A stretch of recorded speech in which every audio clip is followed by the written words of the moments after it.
Suelo radiante para calefacción y refrigeración. Bienvenido al módulo formativo de suelo radiante para calefacción y refrigeración de Salvador Escoda, en el que aprenderás su funcionamiento, ventajas, las operaciones de montaje y por último los diferentes sistemas de regulación. Deseamos que sea de tu interés. ¿Qué es un suelo radiante? El suelo radiante está formado por una red de tuberías distribuidas uniformemente bajo el pavimento, a través de las cuales circula agua, en torno a los 40 grados en invierno para calentar y en torno a los 16 grados en verano para enfriar. El calor y el frío se transmiten por radiación del suelo al ambiente, ofreciendo una agradable sensación de confort sin zonas frías ni corrientes de aire, de manera silenciosa, invisible y económica. Aplicaciones. Se utiliza principalmente en viviendas, oficinas, parvularios, residencias de ancianos, etc. Y resulta especialmente indicado en espacios de elevada altura como iglesias, halls de hoteles, naves industriales, pabellones deportivos, etc. En exteriores se emplea para fundir la nieve o el hielo en aceras, rampas para vehículos, campos de fútbol, etc. Y en granjas porcinas y avícolas, el suelo radiante calienta la zona de cría y crecimiento. Normativa. Las instalaciones de suelo radiante deben cumplir con la norma europea EN 1264, sistemas de calefacción y refrigeración de circulación de agua integrados en superficie. Y además, si se destinan al confort de las personas, deben cumplir con el Reglamento de Instalaciones Térmicas en los Edificios, RITE. Techo y paredes radiantes.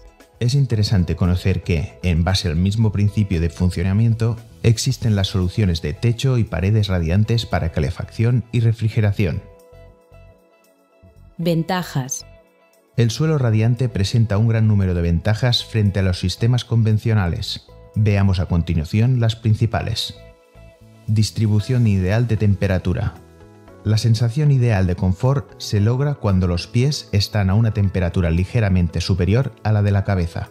La calefacción por suelo radiante es el único sistema que consigue esta sensación ideal, brindando mayor confort y bienestar que el resto de los sistemas tradicionales de calefacción mediante radiadores o aire caliente. Temperatura uniforme. Además, con el suelo radiante se obtiene una temperatura uniforme en toda la superficie, desapareciendo las zonas frías y calientes típicas en otros sistemas convencionales.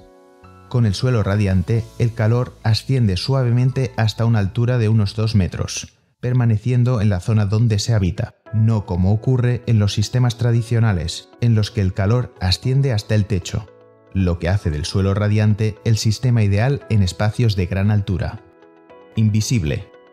La instalación de suelo radiante es totalmente invisible, desapareciendo los emisores de calor tradicionales como radiadores, convectores, fan coils, etc., que limitan la decoración y precisan mantenimiento y limpieza.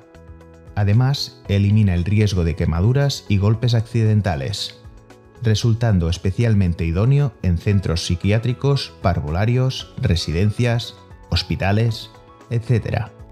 Asimismo, es perfecto en rehabilitaciones de edificios históricos, donde los emisores de calor difícilmente se integran en el diseño y arquitectura de este tipo de edificios. Ahorro energético.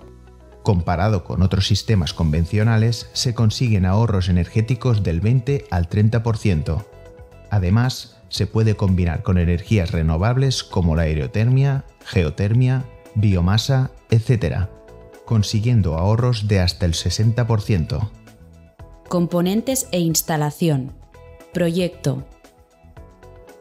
La instalación de un suelo radiante debe venir procedida de un estudio en el que se indique la ubicación de los colectores, el número de circuitos, su trazado y la distancia entre tubos. Preparación de la obra. Antes de realizar la instalación de un suelo radiante, las paredes tanto exteriores como interiores deben estar terminadas y enyesadas, con los marcos de las puertas colocados y la instalación eléctrica, la red de desagües y las conducciones de agua también acabadas. Por otro lado, es necesario que el forjado esté nivelado y limpio, sin pegotes de mortero, yeso u otros materiales. Colector. Desde el colector se distribuye el agua a los circuitos de cada espacio climatizado. Habitualmente el colector viene premontado e incluye los siguientes elementos: colectores de ida y retorno.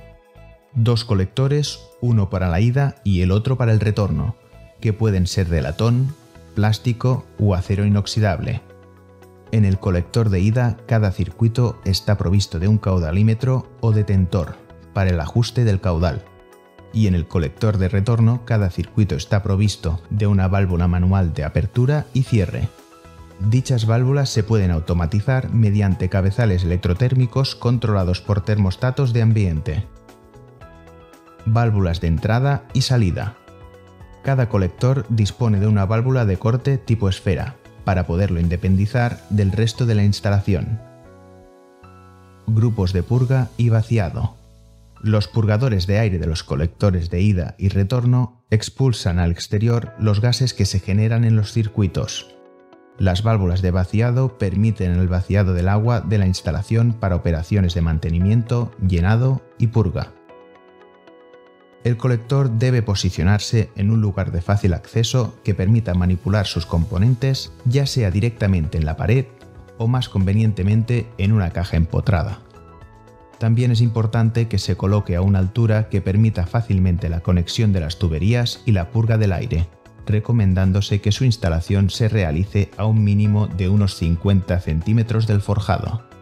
En esta fase es recomendable colocar sobre el colector unas etiquetas adhesivas que identifiquen cada circuito. Film antihumedad.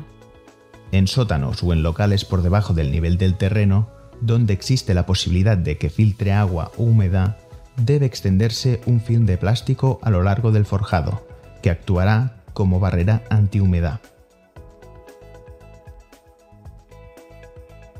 Banda perimetral. La banda perimetral es una cinta esponjosa cuya función es absorber las dilataciones y contracciones del suelo radiante cuando éste varía su temperatura. La banda perimetral se extiende como un zócalo a lo largo de las paredes, marcos de puertas, columnas, pilares, etc. Panel aislante. El panel aislante evita las pérdidas de energía, contribuyendo a que el calor ascienda hacia el espacio climatizado. La normativa europea EN 1264 establece que la resistencia térmica debe ser como mínimo de 0,75 entre espacios calefactados, de como mínimo 1,25 entre espacios no calefactados o en contacto con el terreno, o en espacios en voladizo en función de la temperatura exterior.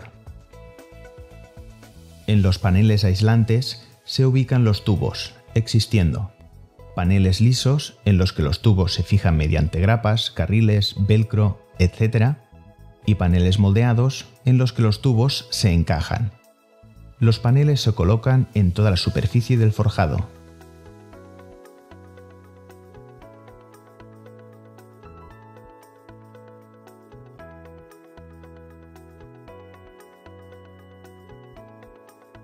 Fijándose entre sí mediante un machembrado, solape o similar.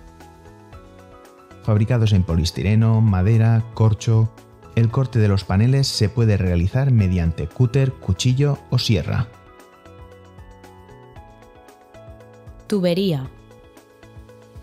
La energía del agua que circula por las tuberías es la que sirve para calentar o enfriar el espacio climatizado. Habitualmente se emplean tuberías de polietileno reticulado, PEX, polibutileno, PV y multicapa de diámetro 16 mm, que se adaptan cómodamente a las curvas de los circuitos. Los 3 tipos de tuberías poseen barrera antioxígeno que evitan la oxidación de las partes metálicas de la instalación. El tubo se extiende por los paneles aislantes respetando la distancia entre tubos, la longitud y el orden indicado en el proyecto.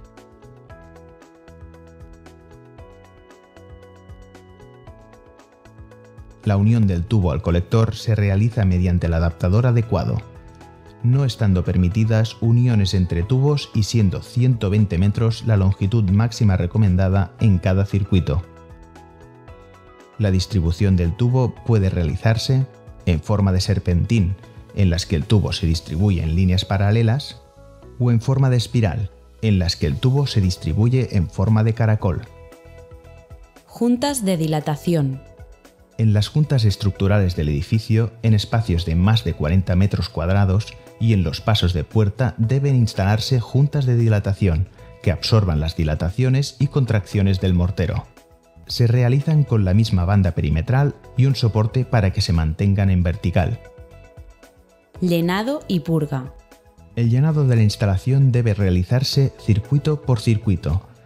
Se procede conectando una manguera de llenado al colector inferior y una manguera de vaciado al colector superior. Se cierran todos los circuitos excepto el que se quiera llenar y se abre el grifo de llenado y el grifo de desagüe. El agua de llenado desplaza el aire expulsándolo por la manguera de desagüe. El circuito estará lleno y purgado cuando la manguera de desagüe expulse un chorro continuo de agua sin burbujas de aire. Una vez terminado con el primer circuito, se cierra este y continúa con el siguiente hasta completar todos los circuitos. Prueba de presión. La norma EN 1264 exige la comprobación de la estanqueidad de los circuitos mediante una prueba de presión de mínimo 6 bares durante al menos 24 horas. Mortero. Con los tubos de suelo radiante a la presión de prueba, mínimo 6 bares, se vierte el mortero con el aditivo fluidificante que favorece su esparcido y reduce su porosidad, optimizando la transmisión del calor. Existen también suelos radiantes denominados secos que se instalan cuando no hay altura suficiente para utilizar mortero. Colocación del pavimento. La colocación del pavimento se realiza transcurridos 28 días del vertido del mortero.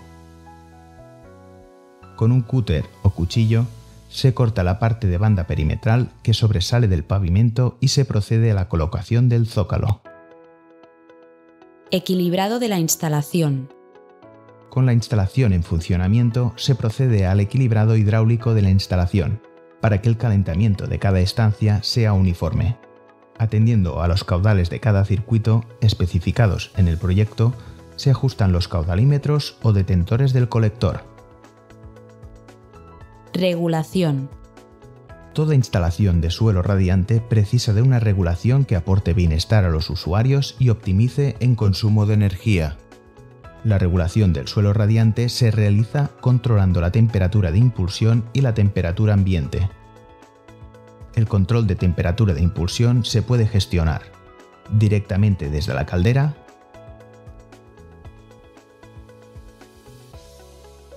o en la red de distribución mediante un sistema de regulación a punto fijo, en la que se mantiene constante la temperatura de impulsión del agua o mediante un sistema de regulación en función de la temperatura exterior, que permite un mayor ahorro energético.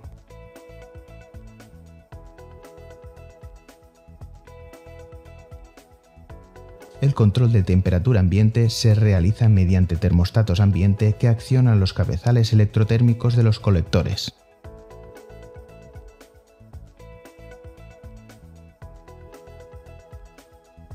Control de humedad. En las instalaciones de suelo radiante refrescante es necesario instalar deshumidificadores, fan coils o unidades de tratamiento de aire que reduzcan la humedad ambiental y garanticen el confort a los usuarios.